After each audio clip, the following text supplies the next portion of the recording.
राज ठाकरेंच्या महाराष्ट्र नवनिर्माण सेनेनं गुढीपाडव्याचा शुभमुहूर्त साधत नववर्ष, नवा संकल्प, नवी ऊर्जा असं म्हणत पुढचा महाराष्ट्र घडवण्याचं ध्येय हाती घेतलंय. फक्त आजचा हा गुढीपाडव्याचा दिवसच नव्हे तर हे संपूर्ण वर्षच खरं तर मनसेसाठी खास आहे. अगदी थोड्याच दिवसांपूर्वी मनसे या पक्षानं आपली 20 वर्ष पूर्ण केली आहेत आणि त्यामुळे 20 वर्षांचा हा प्रवास, नव्यानं उभारी घेण्याची जिद्द आणि गुढीपाडव्यासारख्या अत्यंत महत्वाच्या दिवसाचं निमित्त साधून आज आपल्या मेळाव्यामध्ये राज ठाकरे नेमकं काय बोलणार याकडे सर्वांचंच लक्ष आहे. या निमित्तानं राज ठाकरे आज आपल्या भाषणामध्ये नेमके कोणते प्रमुख मुद्दे मांडतील याबद्दल आपण बोलणारच आहोत. राज ठाकरेंच्या भाषणातील ते 3 प्रमुख मुद्दे. नमस्कार, मी गौरी आणि तुम्ही पाहत आहात प्राईम टाइम महाराष्ट्र. सुरुवातीला एक महत्वाची आठवण, तुम्ही जर अजूनही आमचं चॅनेल सबस्क्राईब केलं नसेल तर ते जरूर करा आणि प्राईम टाइम महाराष्ट्राच्या आमच्या सर्व प्रेक्षकांना गुढीपाडव्याच्या आजच्या सणाच्या आणि मराठी नूतन वर्षाच्या मनपूर्वक शुभेच्छा.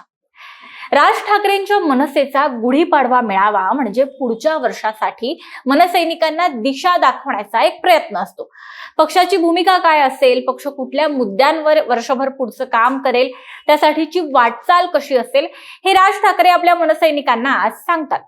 आता येऊयात आजच्या गुढीपाडव्याच्या मुद्द्याकडे.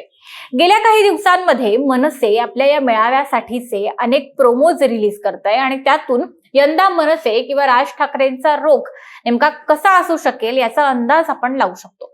त्यातला पहिला मुद्दा असा की अर्थातच तो मराठीचा असणार आहे. मराठी माणसाच्या स्वाभिमानाच्या आणि मराठी माणसाला बळ देण्याच्या दृष्टीनं महत्वाचा मुद्दा आज राज ठाकरे पुन्हा एकदा मांडू शकतात.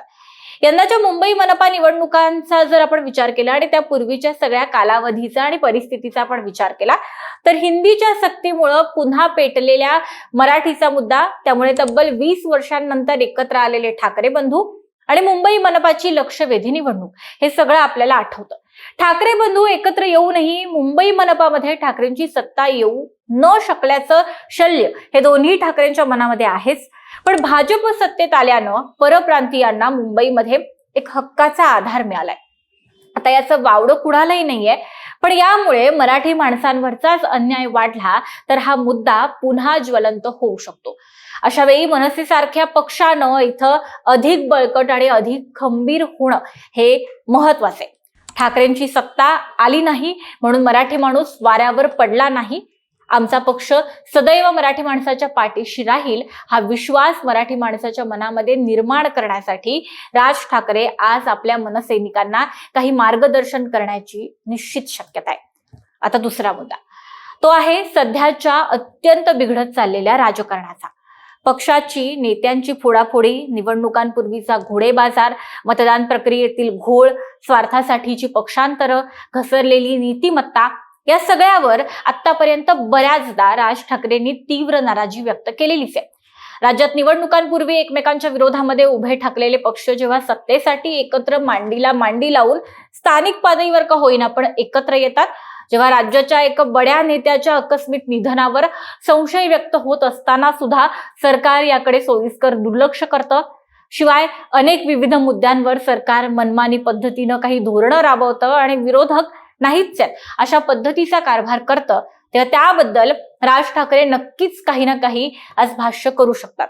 याचं कारण मनसेचा जो पहिलाच प्रोमो गुढीपाडव्याच्या मेळाव्या संदर्भातला आला होता तो याची हिंट देतोय की राज ठाकरे राजकीय परिस्थितीवर स्पष्टपणे आणि अगदी परखडपणे आपलं मत मांडतील.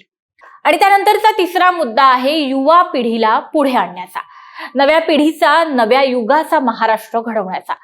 प्रत्येक राजकीय पक्षामध्ये काही मातब्बर आणि ज्येष्ठ राजकीय नेते असतात जे वर्षानुवर्ष पद उपभोगत असतात आणि आपापल्या प्रभागांमधून, आपल्या मतदारसंघांमधून निवडून येत असतात, ज्यांच्याकडे पक्षाची बहुतांश सूत्र असतात, अधिकार असतात आणि ते त्यांच्या जुन्या अनुभवांनुसार आपले मुद्दे मांडत असतात.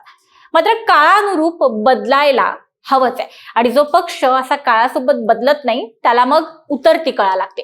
त्यामुळे अनेक पक्ष म्हणजे बघा, अजितदादा किंवा शरद पवार यांच्या दोन्ही ज्या आता स्वतंत्र झालेल्या आहेत त्या दोन्ही राष्ट्रवादी किंवा नुकतीच ठाकरेंची शिवसेना आणि आता मनसे आपला युवा पिढीला बळ देण्याचा आणि त्यांच्या कलानं चालण्याचा प्रयत्न करते. मनसेला यंदा 20 वर्ष पूर्ण झाली आहेत आणि म्हणजेच हा पक्ष आता ऐन तारुण्यात आहे आणि मुळातच मनसे हा पक्ष तरुण, आक्रमक, उत्साही आणि सदैव सजग चेहऱ्यांमुळेच ओळखला जातो. त्यामुळे या मंडळींना बळ देणं महत्वाचं आहे आणि ते राज ठाकरे या 20 वर्षांच्या पूर्तीच्या निमित्तानं आणि या गुढीपाडवाच्या सणाच्या निमित्तानं, या मेळाव्याच्या निमित्तानं नक्कीच देतील याचा विश्वास आहे किंवा असा स्पष्ट अंदाज आहे किंवा तसा एक कल पाहायला मिळतो.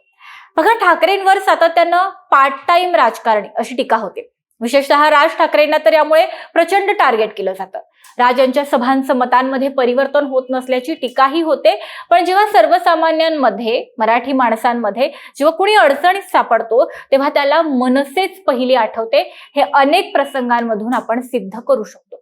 आणि मनसेचे कार्यकर्ते, मनसेचे नेते हे मराठी माणसासाठी खरोखरच धावून आल्याचीही अनेक उदाहरणं आहेत.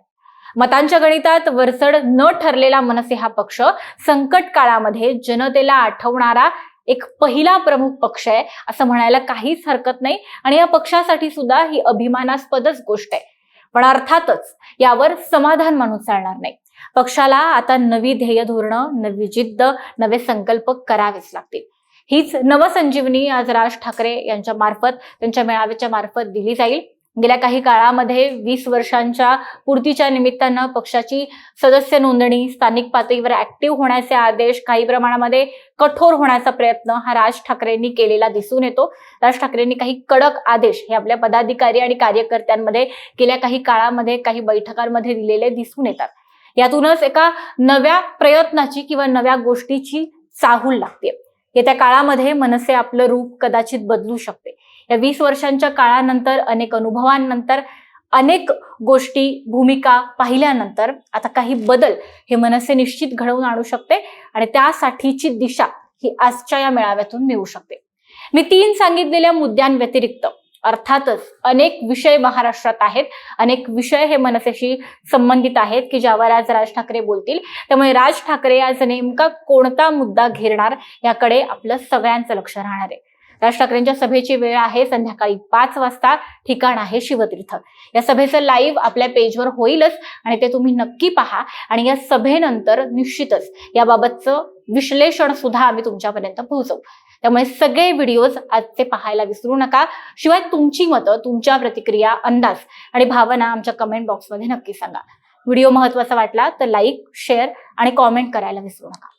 धन्यवाद.